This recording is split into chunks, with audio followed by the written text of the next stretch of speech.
Hello, happy Friday. We've had another wonderful week of distance learning, and we are back with the fourth chapter of Dealing with Dragons. The fourth chapter is called In Which Kazul Has a Dinner Party and Cimarine Makes Dessert. Cimarine watched Thranduil go with feelings of great relief.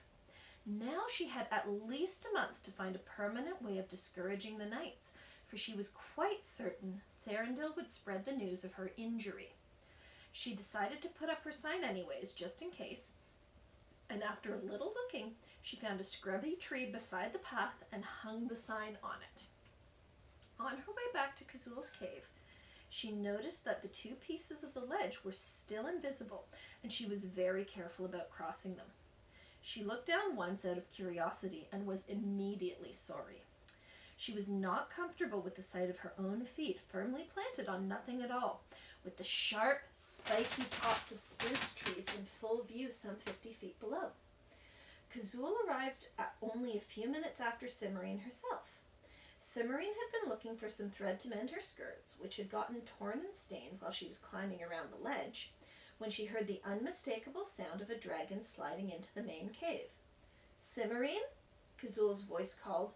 "Coming," Cimarine called back, abandoning her search. She picked up her lamp and hurried out to greet Kazul. "I'm glad to see you're still here," Kazul said mildly as Cimarine came into the large cave. Had to find my tea there. "I'm glad to see you're still here," Kazul said mildly as Cimarine came into the large cave. "Morans was quite sure you'd run off with a knight or a wizard. I couldn't make out for sure which." "Is Morans the yellow-green dragon who wanted to eat me?" Cimarine said. "Because if he is, he's just trying to make trouble."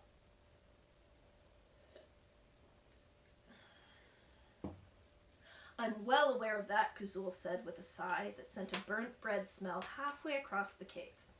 "But things would be easier for me if you didn't provide him with any new material to make trouble with. Exactly what happened?"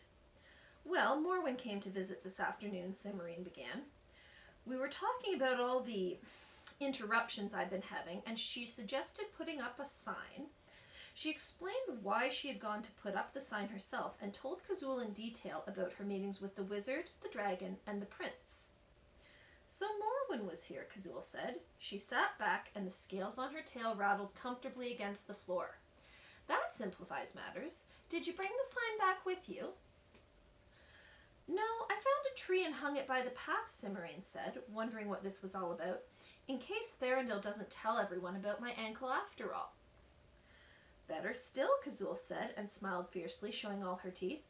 "Morans is going to regret meddling." "Meddling in what?" "My business." "I'd like a little more of an explanation than that, if you don't mind giving one," Cimarine said with a touch of exasperation.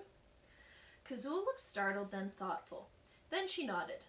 "I keep forgetting that you're not as empty-headed as most princesses," she said. "Sit down and make yourself comfortable. This may take a while." Cimarine found a rock and sat on it. Kazul settled into a more restful position, folded her wings neatly along her back, and began. "It has to do with status. Dragons aren't required to have a princess, you see. Most of us don't. There are never enough to go around, and some of us prefer not to have to deal with the annoyances that come with them." "Knights," Cimarine guessed. "Among other things," Kazul said, nodding. "So having a princess in residence has become a minor mark of high status among dragons." "A minor mark?" Kazul smiled. "I'm afraid so. It's the equivalent of, serving in expensive imported fruit at dinner. It's a nice way of showing everyone how rich you are, but you could make just as big an impression by having some of those fancy pastries with the smooth glazed icing and spun sugar roses." "I see." Cimarine did see, although she found herself wishing that Kazul had found something else to compare it to. The talk of dinner reminded her too much of Moran's repeated desire to eat her. "Morans is young and not very bright, I'm afraid," Kazul said, almost as if she had read Cimarine's mind. "He seems to have the mistaken impression that if a princess behaves badly, it reflects on the dragon who captured her. Possibly it comes from his inability to keep any of his own princesses for more than a week. Some of the lesser dragons were very snide about it when he lost his third one in a row. I believe she snuck out while he was napping. I don't see how he can blame his princesses, Cimmerian objected. I mean, if most princesses are unwilling, it must be fairly usual for them to try and get away. Of course, but Moran's doesn't see it that way. He's been trying to catch someone else's princess in a similar foolishness for years, and he's quite sure he's finally done so. He's undoubtedly spreading the story of your escape far and wide at this very minute. Oh dear, said Cimmerian. Kazul smiled again, and her teeth glittered silver in the lamplight. He'll look extremely foolish when it becomes obvious you're still here, which is one of the reasons I've asked for a few of my friends to dinner tonight. You've what? Cimmerian said. All her worries about Morans were instantly replaced by worries about fixing dinner on short notice for an unknown number of dragons. How many? What time will they be here? Where are we going to put them all? 6, around 8:30, in the banquet cave. And you won't be doing anything but dessert. I've already arranged for the rest of the meal. Arranged with whom? Balamor the giantess. She's loaned me the cauldron of plenty that she uses when her 12-headed son-in-law drops by for dinner unannounced. It'll handle most things, but all it can produce in the way of dessert is burned mint custard and sour cream and onion ice cream. Ugh, said Cimmerian. I see your problem. Exactly. Can you manage? Not if you want Cherry's Jubilee, Cimmerian said, frowning. I haven't got a pot large enough to make 7 dragons worth of Cherry's Jubilee. Would chocolate mousse do? I can make 2 or 3 batches, and there should be time for all of them to chill if you're not starting until 8:30. Chocolate mousse will be fine, Kazul assured her. Come along and I'll show you where to bring it. Cimmerian picked up a lamp and followed Kazul into the public tunnels that surrounded Kazul's private caves. She was a little surprised, but when she saw the size of the banquet cave, she understood. It was enormous. 50 or 60 dragons, perhaps even 100 of them, would fit into it quite comfortably. Obviously, it had to be a public room. There simply wasn't enough space under the mountains of mourning for every dragon to have his own cave this size. Kazul made sure Cimmerian could find her way to the banquet cave without help, and then left her in the kitchen to melt slabs of chocolate and whip gallons of cream for the mousse. By the time she finished, she was hot and tired, and all she wanted to do was take a nap. But Kazul expected her to serve the mousse, and Cimmerian wasn't about to appear before all those dragons in her old clothes with sweaty straggles of hair sticking to her neck and a smear of chocolate across her nose. So instead of napping, she pumped a cauldron of water, heated it on the kitchen fire, and took a bath. Once she was clean, she felt much better. She checked to make sure the mousse was setting properly, then went into her own rooms to decide what she should wear. Unfortunately, she was afraid she didn't have much choice. The wardrobe in her bedroom was full of neat, serviceable dresses suitable for cooking in or rummaging through treasure, but the only dressy clothes she had were the ones she had arrived in. She got them out of the back of the wardrobe and found to her dismay that the hem of the gown was badly stained with mud from her long walk. There was no time to clean it. She would have to wear one of her everyday dresses. With a sigh, Cimmerian turned back to the wardrobe and opened it one more time to look for the nicest of ordinary clothes. She gasped in surprise. The hangers were now full of the most beautiful gowns she had ever seen. Some were silk and some were velvet. Some were heavy brocade and some were layers of feather-light gauze. Some were embroidered with gold or silver and some were sewn with jewels. Well, of course, Cimmerian said aloud after a stunned moment. Why would a dragon have an ordinary wardrobe? Of course it's magic. What's in it depends on what I'm looking for. One of the wardrobe doors waggled slightly, and its hinges creaked in smug agreement. Cimmerian blinked at it, then shook herself and began looking through the gowns. She chose one of red velvet, heavily embroidered with gold, and found matching slippers in the bottom of the obliging wardrobe. She let her black hair hang in loose waves nearly to her feet, and even dug her crown out of the back of the drawer where she'd stuffed it on her first night. She finished getting ready in a few minutes.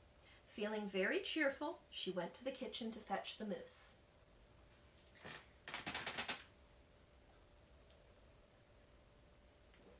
It took Simmerine 4 trips to get the moose down to the serving area just off the banquet cave. A dragon-sized serving was a little over a bucketful, and she could barely manage to carry 2 at a time. When everything was ready, she stood in the serving area and waited nervously for Kazul to ring for dessert. She could hear the muffled booming of the dragon's voices through the heavy oak door, but she could not make out any of what they were saying. The bell rang at last, summoning Simmerine to serve the dessert. She carried the moose into the banquet cavern, 2 servings at a time, and set it in front of Kazul and her guests. The dragons were crouched around a shoulder-high slab of white stone. Simmerine had to be very careful about lifting the moose up onto it. Fortunately, she didn't have to wonder which dragon to serve first. She could tell which dragons were most important from their places at the table, and she made a silent apology to her protocol teacher, who had insisted she learn about seating arrangements. Protocol had been one of the princess lessons Simmerine hated most.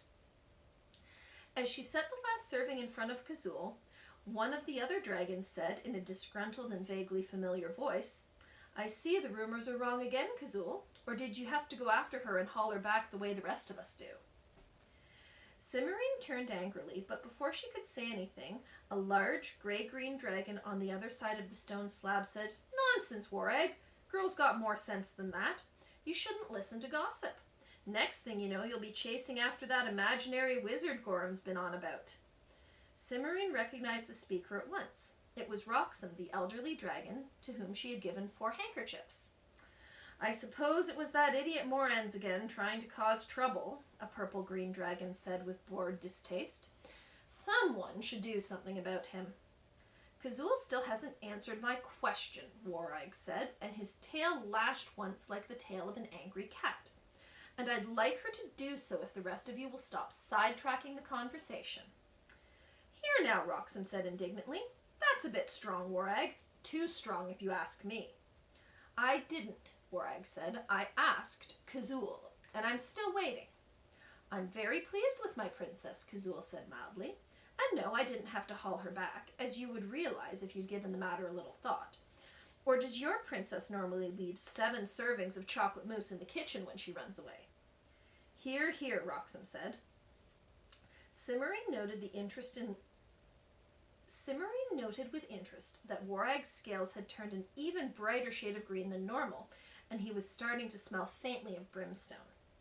"One of these days you'll go too far, Kazul," he said. "You started it," Kazul pointed out. She turned to the grey dragon. "What's this about Gorham and a wizard, Roxham?" "You haven't heard?" Roxham said, sounding surprised. "Gorham's been raving about it for weeks. Somebody snuck into her cave and stole a book from her library. No traces, but for some reason she is positive it was a wizard. Achoo!" Roxham sneezed, emitting a ball of flame that just missed hitting his bowl of mousse. "Gives me an allergy attack just thinking about it." "If it wasn't a wizard, who was it?" the dragon at the far end of the table asked. "Could have been anybody. An elf, a dwarf, even a human," Roxham replied. "No reason to think it was a wizard just because Gorham didn't catch him in the act. Not with the amount of time she spends away from home." "Which book did she lose?" said the thin brownish-green dragon next to Kazul. "What does it matter?" the purple-green dragon muttered. "Some history or other, and that's the other thing. What would a wizard want with history books? No, Gorham's making a lot of fuss over a common thief, that's what I say." "It could have been a wizard," said the dragon at the far end. "Who knows why they want the things they want?" "Oh, ridiculous," Roxham replied with vigor. "A wizard wouldn't dare come through this part of the mountains. They know what we do to him, by George. Beg pardon," he added to the silver-green dragon next to him, who appeared to have been rather shocked by his language. "I'm afraid you're wrong there," Kazul said. "Simmerine met one today, less than a 2-minute flight from my cave." What? Roxham said. "You're sure?" "That's done it." The purple-green dragon rolled his head in an irritated gesture so that his scales made a scratching noise as they rubbed together. "You'll never get him to quit talking about it now." "Quite sure," Simmerine assured Roxham, after glancing at Kazul to make sure she was expected to answer Roxham's question for herself. "He made 2 bits of the ledge I was standing on turn invisible, so I would think it wasn't safe to keep going." Certainly sounds like a wizard to me, the dragon at the far end commented. What did he look like? Asked the silver-green dragon. Cimmerian described the wizard as well as she could, then added, he said his name was Zeminar. Zeminar? That's ridiculous, Wareg snorted. Zeminar was elected the head of the Society of Wizards last year. He wouldn't waste his time playing games with somebody's princess. Not unless he had a great deal to gain by it, the thin dragon said in a thoughtful voice. She turned her head and looked speculatively at Cimmerian. Such as, Wareg said. He waited a moment, but no one answered. No, I can't believe it was Zeminar. The girls made a mistake, that's all. Perhaps it wasn't him, Cimmerian said, holding on to her temper as hard as she could. I've never met Zeminar, so I wouldn't know. But that's who he said he was. And wouldn't it be amusing if she were right, the purple-green dragon said, showing some interest in the proceedings for the first time. I don't see that it matters, the silver-green dragon said. The important thing is that he was a wizard, poking around smack in the middle of our mountains, and what are we going to do about it? Tell King Tokos, Roxham said. His job is to handle this sort of thing, isn't it? What can Tokos do about it? Wareg said, and there was a faint undercurrent of contempt in his tone. He could use the king's crystal to find what the wizards are really doing, the thin dragon said in a prim tone. He won't use the crystal for anything less than a full-fledged war, Wareg said. And why should he? What could Tokos do, even if he did find out some wizard was preying on poor defenseless dragons like Gorham? Lodge a formal protest with the Society of Wizards, Roxham answered promptly, ignoring Warreg's sarcasm. Proper thing to do, no question. Then the next time anyone sees a wizard... His voice trailed off, and he snapped his teeth together suggestively. He'd probably just set up a committee, the purple-headed dragon said. Can't anyone think of something else? I don't think we should do anything until we have some idea what Zeminar is after. It could be important. We have to do something, the silver-green dragon said. Her claws clashed against the stone table. We can't have wizards wandering in and out wherever they please. Why, we'd lose half our magic in no time. Not to mention everyone sneezing themselves silly every time one of those dratted staffs gets too close, added the dragon on the far end. The dragons began arguing amongst themselves about what to do and how best to do it. It reminded Cimmerian of the way her father's ministers argued. Everyone seemed to agree that something ought to be done about the wizards, but they each had a different idea of what was appropriate. Roxham insisted huffily that the only thing to do was inform the king, who would make a formal protest. The thin dragon wanted to find out what the wizards were up to. She didn't say how this was to be done, before anyone tried to chase them off. The silver-green dragon wanted patrols sent out immediately to eat any wizard who ventured into the mountains of mourning. The dragon at the far end of the table wanted to attack the headquarters of the Society of Wizards the following morning, and the purple-green dragon thought it would be most entertaining to wait and see what the wizards did next. Warog was the only one of the guests who did not have a proposal, though he made occasional comments, usually sarcastic ones, about everyone else's suggestions. Kazul did not say anything at all. Cimmerian was at first surprised, then puzzled by her silence, since Kazul was the one who had set the whole discussion going to begin with. As the argument grew more and more heated, however, Cimmerian began to be glad that there was at least one dragon present who was not involved in it. The dragon at the far end of the table was starting to breathe little tongues of fire at the purple-green dragon, and Roxham was threatening loudly to have another allergy attack, but Cimmerian was fairly sure that Kazul would stop the discussion before things got completely out of hand. She was right. A moment later, the dragon at the far end was taking a deep breath to continue arguing, and the thin dragon was winding up a long, involved train of logical reasons why her proposal was the best. Kazul said, "Thank you all for your advice. I'll certainly think about it before I decide what to do." "What do you mean by that?" the thin dragon asked suspiciously. "It was my princess who met the wizard," Kazul pointed out. "Therefore, it is my decision whether to report the matter to the king, or take some action on my own, or ask for cooperation from some of you." None of the other dragons appeared to like hearing this, but to Cimmerian's surprise, none of them gave Kazul any argument about it. The dragon at the far end of the table made a few half-hearted grumbles, but that was all, and the conversation turned to the intricacies of several draconian romances that were currently in progress. As soon as her guests appeared to have calmed down, Kazul gave the signal for the empty moose dishes to be taken away, so Cimmerian heard only a few incomprehensible snatches of the new conversation.